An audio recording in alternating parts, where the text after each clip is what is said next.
वजीर खजाना निर्मला सीतारमण ने शहरियत तरमीमी कानून को लेकर सरकार पर लगाए जा रहे इल्जामात को बताया बेबुनियाद। कहा सीएए शहरियत छीनने का नहीं देने का है कानून।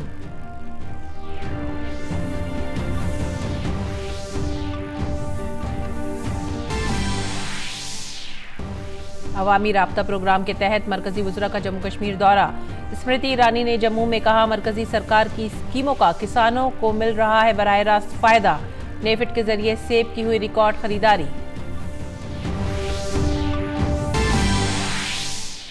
दिल्ली में इंतखाबी मुहिम ने पकड़ी रफ्तार। बीजेपी लीडर मनोज तिवारी ने की प्रेस कॉन्फ्रेंस करके आम आदमी पार्टी पर निर्भया के मुजरिमों को बचाने का लगाया इल्जाम।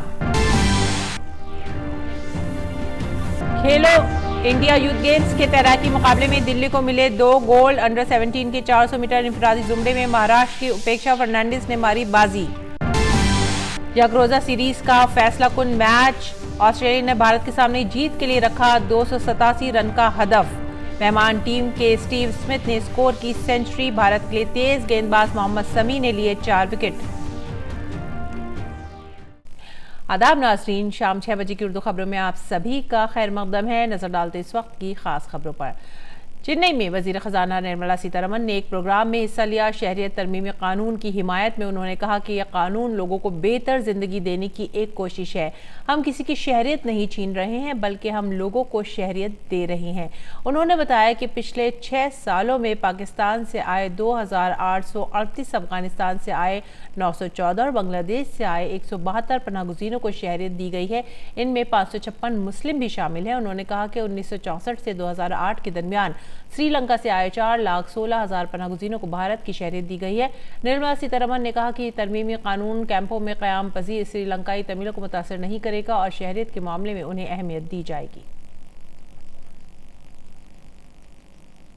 मरकजी सरकार के 36 वज़रा के जम्मू कश्मीर के दौरे के दूसरे दिन आज कई वज़रा जम्मू के मुख्तलिफ इलाकों के लोगों से मिल रहे हैं और सरकार की तरक्याती पहल और स्कीमों पर उनकी राय ले रहे हैं। ये वज़रा लोगों की शिकायतें सुनने के अलावा कई तरक्याती मंसूबों का इफ्तिताह भी करेंगे। ये पहल जम्मू कश्मीर और वहाँ के लोगों की मजमूई तरक्की के लिए मरकजी सरकार की पॉलिसियों से वाकिफ कराने के खुसूसी प्रोग्राम का हिस्सा है। इसी कड़ी में मरकजी वज़ीर स्मृति ईरानी ने जम्मू का दौरा किया। इस दौरान उन्होंने कहा कि जम्मू कश्मीर का मुस्तकबिल सिर्फ स्कूलों तक ही महदूद नहीं है बल्कि IIT और IIM के जरिए से भी मुस्तकबिल रोशन होगा। जम्मू कश्मीर का उज्जवल भविष्य अब मात्र स्कूलों तक सीमित नहीं रहेगा। प्रधानमंत्री जी के आशीर्वाद से उनकी पहल पर जम्मू कश्मीर में पहली बार IIT और IIM बनाने की कवायद शुरू हुई और ये हकीकत जम्मू कश्मीर के लिए बनेगी। स्मृति ईरानी का कि जम्मू और कश्मीर की तारीख में पहली बार हुआ है जब नेफेड के जरिए किसानों से 19 लाख मेट्रिक टन सेब की खरीदारी की गई है। जम्मू कश्मीर के इतिहास में पहली बार ऐसा हुआ है कि 19 लाख मेट्रिक टन सेब की खरीद नेफेड ने की है। आज तक नेफेड के माध्यम से इतनी ज्यादा खरीदारी कभी नहीं हुई। हम क्षेत्र के किसानों को किस प्रकार से विकास से जोड़ सकते हैं, इसमें आप कितनी प्रयत्नशील हैं, इस संदर्भ में मैंने DC मैडम से चर्चा की। मरकजी वजीर स्मृति ईरानी ने कहा कि किसान सम्मान निधि के जरिए से मरकज के ज़ेर इंतज़ाम इलाके में पहली बार चुनिंदा किसानों को 6,000 रुपये दिए गए हैं। किसानों की बात की जाए तो मेरे लिए गौरव का विषय है कि जम्मू कश्मीर में आज अगर मात्र यूटी की संख्या गिनी जाए तो जम्मू कश्मीर तो क्या राष्ट्र के इतिहास में पहली बार किसान सम्मान निधि के माध्यम से चिन्हित किसानों के बैंक के खाते में 6,000 रुपया सालाना जाने शुरू हुआ है। भारत की तिजोरी से सीधा किसान के बैंक के खाते तक पहुंचाने का पैसा काम नरेंद्र मोदी ने किया है। उन्होंने कहा कि यह नया दौर है जहां आम आदमी भी अफसरान और वज़रा के सामने फरियाद करके अपने मसाइल का हल पा सकता है। एक ऐसा दौर जहां पर सरपंच मंच से खुले दिल से अपने विषयों को रख सकता है, और एक ऐसा दौर जहां पर मात्र सरपंच नहीं बल्कि आम नागरिक तक, प्रशासन के अधिकारी और केंद्र के मंत्री तक अपनी गुहार लगाकर त्वरित रूप से मंच पर ही प्रशासनिक उसका ऑर्डर पा सकता है, ये नया दौर है। सेहत और खानदानी फलाह बहबूद के मरकजी वजीर अश्विनी कुमार चौबे ने आयुष्मान भारत के कामयाब नफाज के लिए जम्मू कश्मीर के आरोग्य मित्र समेत जिला अस्पतालों और निजी अस्पतालों के एजाज़ात से नवाजा। अश्विनी कुमार चौबे ने अपने खिताब में कहा कि हुकूमत हिंद ने साल 2025 तक भारत को टीबी से पाक बनाने का हदफ तय किया है। उन्होंने कहा कि हमने पोलियो से आज़ाद भारत बनाया है तो टीबी से पाक भारत भी बनाएंगे।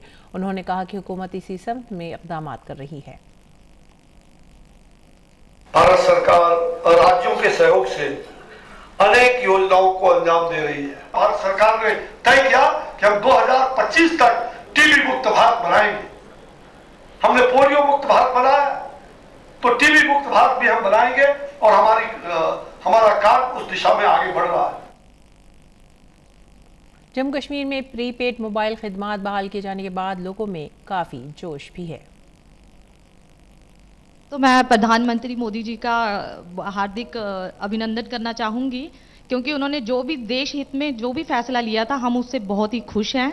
और साथ में जो अभी धीरे धीरे इन्होंने जो 2G सेवा शुरू की है, बेशक नेट स्लो चल रहा है लेकिन हम खुश हैं कि चलो भाई देश के लिए तो कुछ हो रहा है ना। बहुत अच्छी बात है जो नेट चल रहा है और हम चाहते हैं कि आगे इससे बेहतर चले और जो भी सर कदम उठाते हैं हम उनके साथ हैं। हम यही उम्मीद करते हैं कि ये नेट जो है जो 4G वो जल्दी से जल्दी चले और हमारे जो बड़े बच्चे हैं वो अच्छे तरीके से पढ़ सकें, वो अच्छे पेपरों की तैयारी कर सकें। ये जो 2G अब चल रहा है ये भी अभी ठीक है, धीरे धीरे वो जैसा सोचेंगे हम उनके साथ है वैसा ही होना चाहिए और ठीक होना चाहिए। अब 2G चल रहा है, अभी हम खुश हैं पर हम चाहते हैं कि 4G भी चल जाए। पहले तो थी प्रॉब्लम हमें, अभी तो अच्छा लग रहा है। जब चला है 2G की तो बहुत अच्छा लग रहा है हमको। पहले बहुत दिक्कत थी सर, आप तो अच्छा है।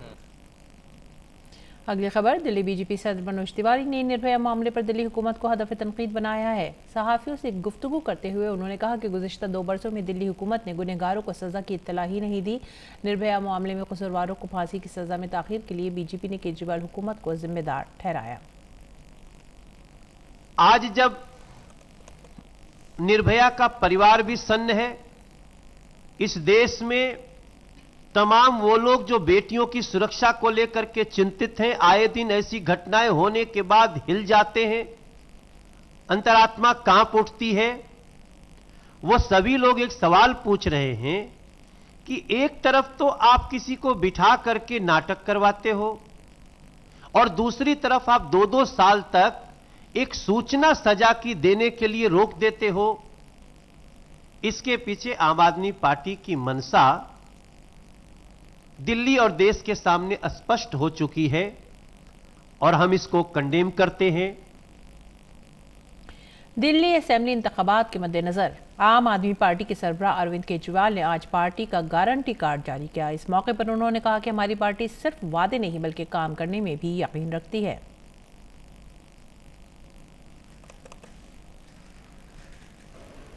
ये गारंटी कार्ड है, ये मैनिफेस्टो से भी 2 कदम ऊपर है, जो मैं दिल्ली की जनता को उनका मुख्यमंत्री होने के नाते दे रहा हूं। मैनिफेस्टो में ये 10 चीजें वो हैं जो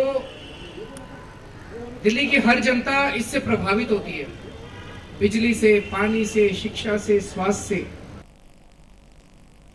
एयर इंडिया से सरमायाकशी का अमल जल्द ही शुरू होगा। ऐसे में सरमायाकशी से ठीक पहले डीडी न्यूज से खास बातचीत में एयर इंडिया के CMD अश्विनी लोहानी ने उम्मीद जाहिर की कि 2020 में एयर इंडिया की कामयाब सरमायाकशी होगी। 2018 में भी सरकार ने कोशिश की विनिवेश करने की, अब हालांकि वो एक सक्सेसफुल प्लान साबित नहीं हुआ। 2020 में कह सकते कि वापस से विनिवेश की प्रक्रिया शुरू हो रही है। डिफरेंस क्या देख रहे हैं? क्या लग रहा है कि इस बार विनिवेश सक्सेसफुल होता हुआ दिखाई देगा? देखिए, एक बात तो पक्की है, this airline is a very very good buy, बहुत अच्छी खरीद होगी ये। तो इसको मिलने चाहिए, बायर्स मिलने चाहिए। हम लोग को पूरी उम्मीद है कि बायर्स मिलेंगे। जो भी इस एयरलाइन को लेगा उसको एक बनी बनाई बड़ी एयरलाइन जो इंटरनेशनली भी जाती है और डोमेस्टिक भी जाती है वो मिल जाती है। जिस पे वो और ग्रो कर सकता है। और इस बार काफ़ी हमको स्ट्रॉन्ग इंडिकेशंस हैं कि काफ़ी इसको अच्छा खासा पुश किया जा रहा है डिसइन्वेस्टमेंट को, और कई चीज़ें जो पिछली जो डिसइन्वेस्टमेंट की एक्सरसाइज हुई थी उससे जो लर्निंग हुई है उन लर्निंग को इनकॉर्पोरेट किया गया है इस बार विनिवेश की प्रक्रिया में। तो उम्मीद है। एयर इंडिया के सीएमडी ने कहा कि एयर इंडिया एक बड़ी एयरलाइन है जो घरेलू और बैनुल-अक़वामी प्लेटफॉर्म पर बेहतरीन कनेक्टिविटी दस्तयाब कराती है। ऐसे में जो भी सरमायाकार एयर इंडिया को खरीदेगा उसके लिए ये एक फ़ायदे का सौदा होगा। दूसरा, एयर इंडिया एक ऐसी एयरलाइन है जिसमें बहुत स्ट्रेंथ्स हैं, इनर स्ट्रेंथ बहुत ज़बरदस्त है इसकी। ये आज भी हिंदुस्तान की सबसे बड़ी एयरलाइन है। भले ही डोमेस्टिक सेक्टर में इसका जो मार्केट शेयर है वो करीब 12.5% के करीब रह गया है, बट इंटरनेशनल फ्लाइट्स में, इंटरनेशनल एरिया में हिंदुस्तान की सबसे बड़ी एयरलाइन है। करीब 18% का मार्केट शेयर है हमारा इंटरनेशनल सेक्टर में। इसके पास एक काफ़ी बड़ी फ्लीट है, काफ़ी ज़बरदस्त ब्रांड नेम है, हिंदुस्तान का सबसे जाना पहचाना ब्रांड है एयर इंडिया। पूरे विश्व में अगर कोई और किसी ब्रांड को ना जानता होगा हिंदुस्तान के, बट एयर इंडिया को हर कोई जानता है। हमारे पास बेस्ट पायलट्स हैं, बेस्ट इंजीनियर्स हैं, बेस्ट स्टाफ है, ओवर स्टाफ नहीं है एयरलाइन। और अगर इसको ठीक से चलाया जाए तो बहुत ज़बरदस्त इसमें ग्रोथ हो सकती है, क्योंकि एक फ्लाइंग एयरलाइन है। पूरी 42 इंटरनेशनल जगह जाती है और करीब 80-85 डोमेस्टिक स्थानों पे जाती है, तो बहुत ही इसका वास्ट नेटवर्क है, फॉलोइंग है, तो इनर स्ट्रेंथ ज़बरदस्त है इसकी। ये बहुत अट्रैक्टिव बाई है, very attractive by. NITI Aayog के रुकन वीके सारस्वत ने कहा है कि हुकूमत की पॉलिसी मईशत को मजबूत बनाने की है। बढ़ती महंगाई के बारे में उन्होंने कहा कि भारत की कारकर्दगी अब भी कई मुल्कों से बेहतर है। हमारे पूरे विश्व में इस समय इकोनॉमी की हालत खराब है, चाहे वो अमेरिका हो, चाहे इजराइल हो, चाहे चाइना हो। इवन अगर आप चाइना को भी देखेंगे तो इस समय 29 ईयर्स में पहली दफा उनके यहाँ अभी आया है, कल के पेपर में उनका डिटेल्स आया। तो देखिए हर जगह इकोनॉमी डाउन हो रही है। उसके बावजूद हमारे देश में हमने इकोनॉमी को स्टेबल किया हुआ है। हमारे यहाँ थोड़ी बहुत इन्फ्लेशन होता है, but it is not very high, it is about 5.7%. Now this kind of inflation, if you see in some other countries, it is much more. Now, so we are able to maintain with our schemes what we have done today. उन्होंने कहा कि भारत को बरामदात में सुधार के लिए मेयारकारी करनी होगी और क्वालिटी को बेहतर बनाना होगा। कई लोगों ने आम हमारे वापस कर दिए क्योंकि उनको एलिजिबिलिटी है। तो इस तरह का एक तो स्टैंडर्डाइजेशन चाहिए एक्सपोर्ट के लिए, दूसरा कॉम्पिटिटिवनेस चाहिए, तीसरा क्वालिटी चाहिए। ये तीन चीज होने से हमारी इकोनॉमी अच्छी हो सकती है।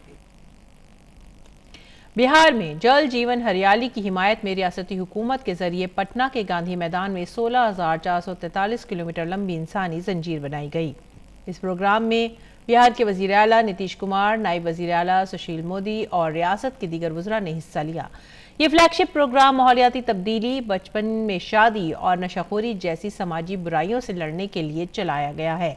16,000 किलोमीटर से ज्यादा लंबी इस इंसानी जंजीर में बच्चे, असातिज़ा और खवातीन समेत हर तबके के लोग शामिल हुए।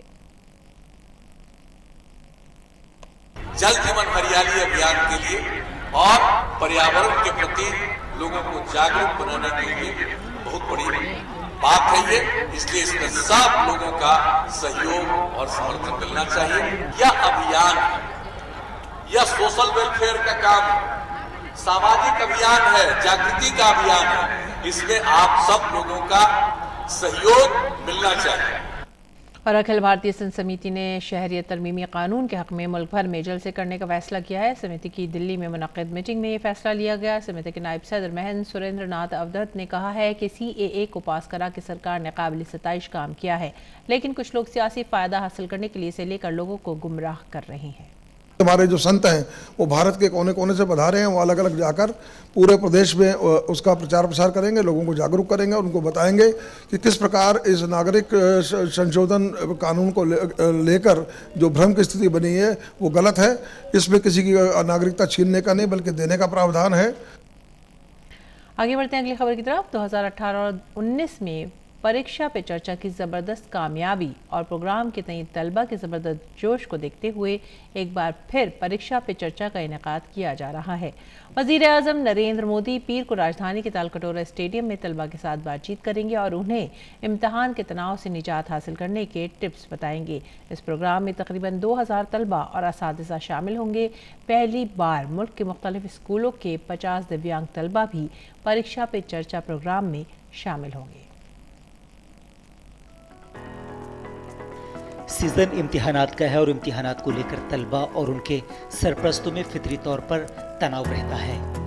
इम्तिहान के दौरान ऐसा लगता है गोया तलबा का सब कुछ दांव पर लगा हो। ऐसे में उन्हें इम्तिहान बोझ की तरह लगने लगता है। तलबा में मौजूद इम्तिहान के इस तनाव और खौफ को दूर करने और उन्हें मुस्बत सोच के साथ आगे बढ़ने के टिप्स देने के मकसद से वज़ीर-ए-आज़म नरेंद्र मोदी पिछले 2 साल से परीक्षा पे चर्चा की तीसरे एडिशन में वज़ीर-ए-आज़म पीर को नई दिल्ली के तालकटोरा स्टेडियम में मुल्क भर के तलबा से बातचीत करेंगे और बोर्ड इम्तिहानात समेत दीगर दाखिलाजात इम्तिहानात की तैयारियां कर रहे तलबा को इम्तिहान के तनाव से निपटने और इम्तिहान को दिलचस्प बनाने का हुनर बताएंगे।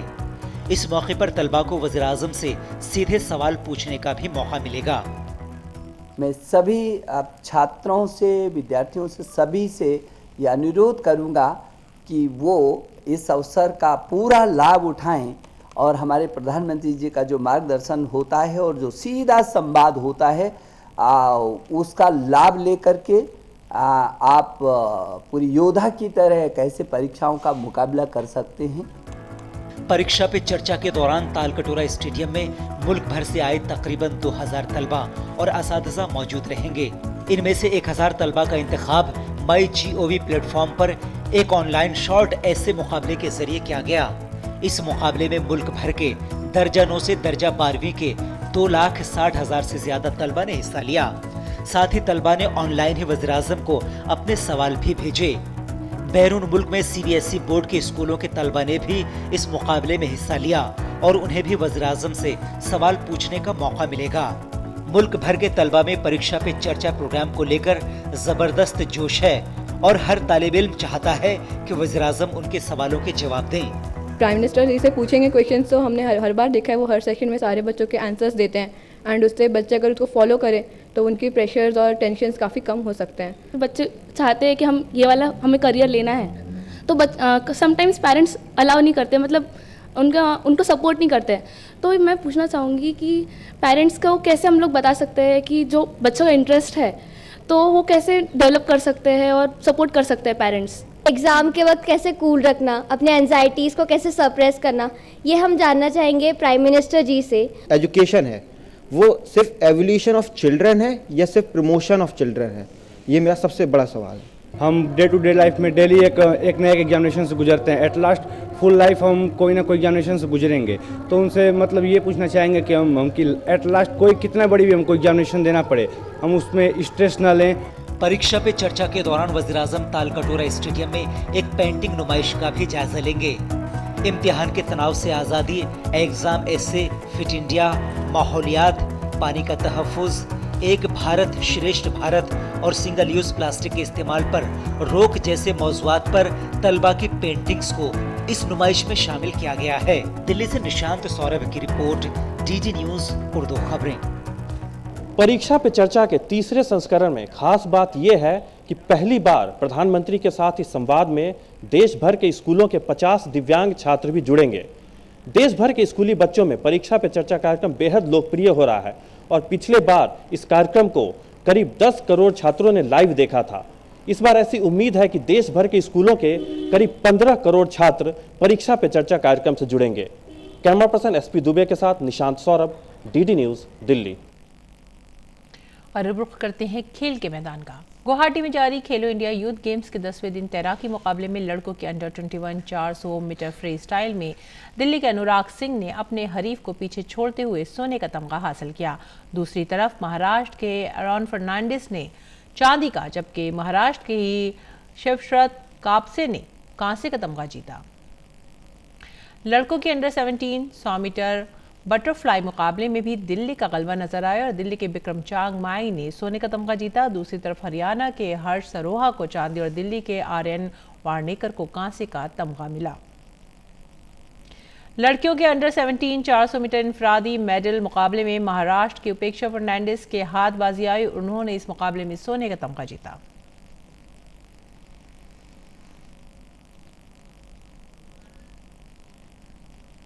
खेलो इंडिया यूथ गेम्स ने मुल्क को नौजवान एथलीटों की ऐसी सौगात दी है जो मुस्तकबिल में ओलंपिक की कसौटी पर खुद को खरा उतारने के लिए बेताब है। ऐसी ही एक शूटर हैं हरियाणा की संजना सूद, जिन्होंने बेहद कम उम्र में कामयाबी की ऊंची उड़ान भरी है।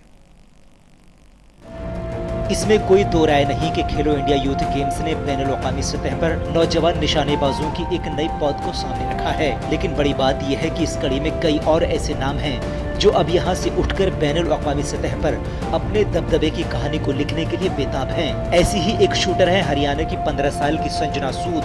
महज 1 साल पहले निशानेबाजी की दुनिया में कदम रखने वाली संजना ने हरियाणा रियासत निशानेबाजी चैंपियनशिप में पिस्टल और राइफल दोनों इवेंट में गोल्ड जीता। आज ही स्कीट शूटर भारतीय जूनियर टीम की सबसे बासलाहियत निशानेबाज के तौर पर सामने हैं। संजना ने खेलो इंडिया यूथ गेम्स में अंडर 21 के स्कीट इवेंट में गोल्ड मेडल जीता। संजना का मानना है कि आज वो जिस मुकाम पर हैं, उसके पीछे निशानेबाजी से उनका लगाव है। So basically, I went with one of my friends to the range for the first time. Somehow she didn't start shooting, and one of the coaches there told me that I can't shoot. So I was like, this thing is told not to be done, so I have to do it. So then I started shooting and I started liking it, enjoying it. I tried rifle and pistol as well, but somehow didn't catch interest. I just firing shotgun. One, this is a very growing sport. As we all know, we just won 2 Olympic quotas in this sport, and earlier there was only one person who ever went to the Olympics from India in this sport. So this is a sport that is growing, plus it's a lot of fun and I love to stay outdoors. School से मदद मिलने के बावजूद संजना के लिए इस खेल में खुद को आगे बढ़ाना आसान नहीं था। मां नीतू सूद मानती हैं कि खेलो इंडिया यूथ गेम्स ने नौजवान एथलीटों को अपनी सलाहियत दिखाने का एक बड़ा प्लेटफॉर्म दिया है। मुझे खेलो इंडिया बहुत ज़्यादा इनिशिएटिव लग रहा है। इतने छोटे बच्चों को जो ये प्लेटफॉर्म मिला है, इस टाइप का एक्सपोजर मिला है, it is for us it's more like a mini Olympic in India. इससे इतने बेहतरीन शूटर्स और एथलीट्स आएंगे जो कि इंटरनेशनली बाद में जाके इंडिया को बहुत फ़ायदा होने वाला है और वो ज़्यादा एक्चुअल में मेडल्स ला पाएंगे क्योंकि उस लेवल का ये कंपटीशन है। तो I really feel it's a very good initiative Khelo India which is happening in Guwahati, Assam. इस नौजवान निशानेबाज के ख्वाब काफ़ी ऊंचे हैं। दिल में अरमान है कि यहाँ से निकलकर आगे चलकर मुल्क का नाम ओलंपिक जैसे प्लेटफॉर्म पर ऊंचा करे। देश के प्रधानमंत्री कहते हैं बेटी बचाओ बेटी पढ़ाओ, और खेलो इंडिया ने इन बेटियों को नई उड़ान दे दी है। जी हां, संजना सूद जैसी निशानेबाज स्कीट शूटिंग में बढ़ चढ़कर हिस्सा ले रही हैं, जिन्हें मेल डोमिनेटिंग स्पोर्ट्स कहा जाता था। और न केवल वो यहां पर शिरकत कर रही हैं बल्कि लगातार पदक जीतकर अपने राज्य का नाम भी रोशन कर रही हैं। कैमरामैन स्मृति रंजन के साथ Mukesh Shukla, DD news Guwahati. Lawn ball में आसाम ने शानदार कारकर्दगी का मुजाहरा करते हुए सोने के 2 तमगे अपने नाम किए। आसाम की ख्वातीन टीम ने झारखंड को एकतरफा मुकाबले में शिकस्त देकर सोने का तमगा जीता। इस मौके पर खुद आसाम के वजीर आला सरबरन सोनोवाल भी मौजूद थे। इन खिलाड़ियों से बातचीत की हमारे नुमाइंदे नारायण सिंह ने। लॉन बॉल को खेलो इंडिया यूथ गेम्स में पहली बार शामिल किया गया और इसके शामिल होने से जो युवा खिलाड़ी हैं काफ़ी उत्साहित है। हम भी हमारे साथ हैं असम की टीम, उन्होंने गर्ल्स 4 इवेंट में गोल्ड जीता है, तो इसको पहली बार गेम्स में शामिल किया गया। किस तरह से देखेंगे आप इसको? ये बहुत अच्छा है, हम गोल्ड जीते और ये अच्छा है कि हम जो नेक्स्ट गेम था बोन्स पर था और हमको गोल्ड मेडल लाने के लिए बहुत मेहनत की। जो आपका मैच रहा बहुत टफ रहा, आप कभी आगे जा रहे थे कभी पीछे थे, तो लग रहा था कहीं मेडल मिस हो जाएगा, ऐसा लग रहा था? नहीं, हम लोग ने हार नहीं मारा। हम लोग लाइक टेंस नहीं हुए एकदम। थोड़ा पॉइंट था तो हम लोग ने लाइक कॉन्फिडेंटली आगे बढ़ते रहे हम लोग, और आगे बढ़ते बढ़ते फाइनली ज़्यादा पॉइंट लेके हम लोग ने लीड लेना शुरू किया और उसके बाद फाइनली हम लोग जीत गए। गोल्ड मिलने मीन्स गोल्ड हम लोग आया। किस तरह की तैयारियां की थी आपने यहाँ आने के लिए, क्योंकि लॉन बॉल को पहली बार शामिल किया गया है, तो सुविधाएं थी लॉन बॉल की प्रैक्टिस के लिए, सब कुछ था आपके पास?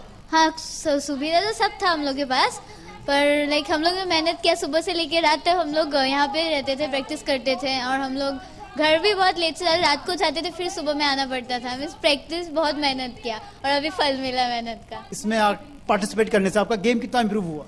बहुत ज़्यादा इम्प्रूवमेंट हुआ और बहुत सारे गोल मिले हम लोग को और हम लोग मीन्स बहुत मेहनत किया था, इतने तक पहुंचने के लिए हमने बहुत मेहनत किया और हमें आज उसका फल मिला है। सो हम लोग बहुत हैप्पी है और थैंक्स टू हमारे कोच को रुक्तु गोगोई और बंगिता हजारिका, हमें इतना सिखाया तो हम इधर तक पहुंच के आए अभी। जिस तरह से गोल्ड जीता आपकी टीम ने, तो तैयारियां तो बहुत अच्छी होंगी आपकी।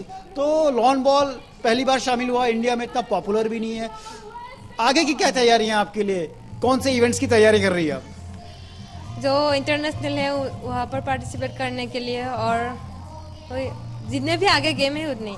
लॉन बॉल के खेलो इंडिया यूथ गेम्स में शामिल होने से ये बच्चे काफ़ी खुश हैं और इनको लगता है कि भविष्य में ये अच्छे जो बड़े इंटरनेशनल इवेंट्स हैं वहाँ पार्टिसिपेट करेंगे और भारत का नाम रोशन करेंगे। कैमरा पर्सन संदीप के साथ नारायण सिंह, डीडी न्यूज़ गुवाहाटी।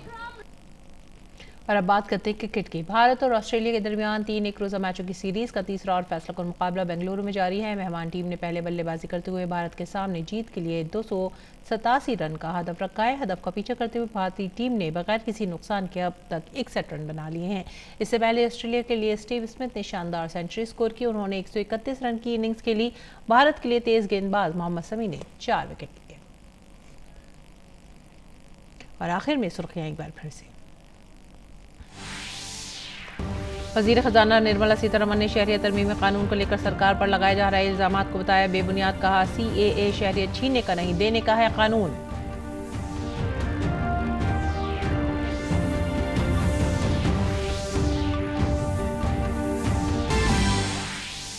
अवामी राब्ता प्रोग्राम के तहत मरकजी वज़रा का जम्मू कश्मीर दौरा। स्मृति ईरानी ने जम्मू में कहा मरकजी सरकार की स्कीमों का किसानों को मिल रहा है बराह रास्त फायदा। नेफेड के जरिए सेब की हुई रिकॉर्ड खरीदारी।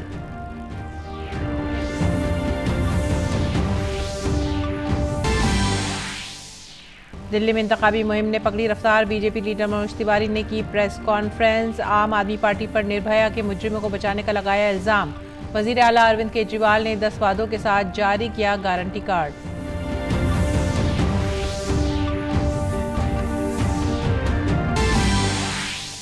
गुवाहाटी में चल रहे खेलो इंडिया यूथ गेम्स के तैराकी मुकाबले में दिल्ली को मिले 2 गोल्ड। अंडर 17 के 400 मीटर इंफरादी जुमरे में महाराष्ट्र की उपेक्षा फर्नांडिस ने मारी बाजी। तमगों की फहरिस्त में महाराष्ट्र टॉप पर बरकरार।